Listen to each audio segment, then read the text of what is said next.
अय राणा पाटील, तुझ्या मल्हाऱ्याला सांग, काल सुद्धा जिल्हा परिषदेच्या प्रांगणात तुझा मल्हारी नाचत नाचत खुन्नस देत आला होता. पण असं त्याला कोल्हाय, आपण कोल्हाय, लक्षात ठेव. अरे तुमची आमची बरोबरी होऊ शकत नाही.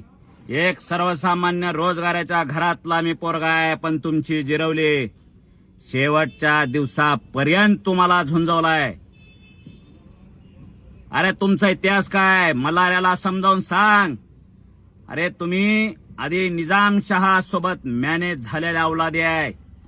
त्याच्यानंतर देशाला लुटून खाल्लेले, जिल्ह्याला लुटून खाल्लेल्याच्या औलादी तुम्ही आहे. आम्ही स्वातंत्र्यासाठी स्वतःच्या रक्ताची होळी खेळलेले लोक आहे, जेल भोगलेले लोक आहे. आमच्या वंशजांनी जेल भोगल्या, संपत्त्या भूदानात दान दिलेले आहेत. जरी मायबापाला आमच्या रोजगार करायची वेळ आलेली असली तर ह्या भारत भूमीवर प्रेम करायला शिकवलेले लोक आहे. आम्ही मॅनेज लोक नाही. काही लोक मॅनेज झालेले असतील तुझ्या पुढं, झुकलेले असतील तुझ्या पैशा पुढं, पण हा योगेश केदार शेवटपर्यंत माझ्या पक्षासाठी लढत राहिलाय. तुम्हाला झुंजवलाय. अरे ही पहिली वेळ होती माझी समोरासमोर यायची. राणा पाटील, तू कुणाचा बी चॅलेंज घे, कुणासोबत बी नड, पण एका रोजगाराच्या लेकरासोबत लढू नको. पैशानं जरी माझी आज बरोबर नसली तरी नाव मी सुद्धा कमवलेलं आहे. देशाचं राजकारण जवळून बघितलेलं आहे. दिल्लीचं असेल, मुंबईचं असेल, राज्यात स्वतःचं नाव कमवलेलं आहे. मराठ्यांसाठी दिवस रात्र झटलेला आहे. ही मराठ्याच्या औलादीसोबत तुझा लढाई लक्षात ठेव राणा पाटील. त्या मल्हाऱ्याला सांग, उद्यापर्यंत आज त्यानं ट्रोल केलेला आहे, उद्यापर्यंत थंड पड म्हणावं.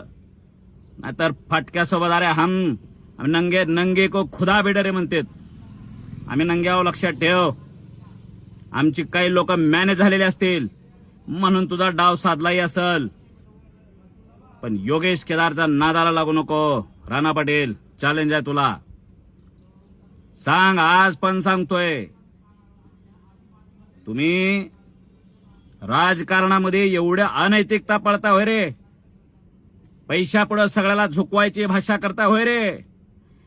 घेचाल तुम्ही, बोलचाल कोणाला, पण आमच्या नादा करायचं नाही. राष्ट्रासाठी राखरांगोळी केलेल्या लोकांच्या औलादे आम्ही. पैशापुढे झुकलेले नाही आम्ही. बंगले, गाड्या, संपत्ती कमवलेले नाहीत आमच्या पूर्वजांनी, पण नाव कमवलेलं आहे. आम्ही आमच्या नावासाठी लढू, स्वाभिमानासाठी लढू. तो एक लक्षात ठेव, हा लढा आयुष्यभर राहील. जोपर्यंत योगेश केदार जिवंत आहे तोपर्यंत तुझ्या खानदानासोबत लढा राहील.